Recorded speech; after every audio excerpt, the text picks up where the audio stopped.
Welcome to Rosa's Portuguese Kitchen. Today we are making serradura with raspberries.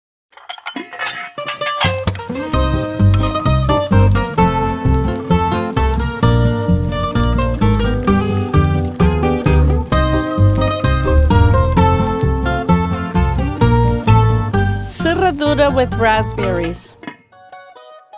200 milliliters of cream.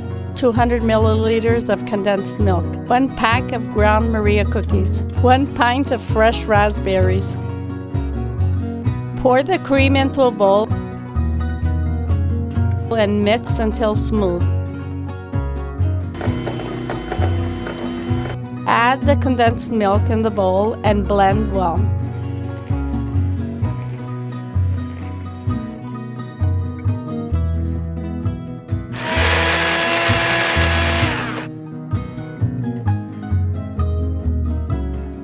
In a glass, put a layer of cream mixture and add a layer of ground cookies. Repeat the layers as desired, ending with a cream layer. Add a layer of fresh raspberries.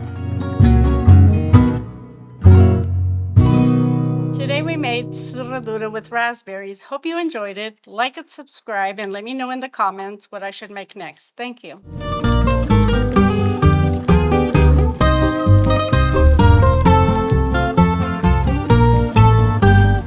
Faça e coma!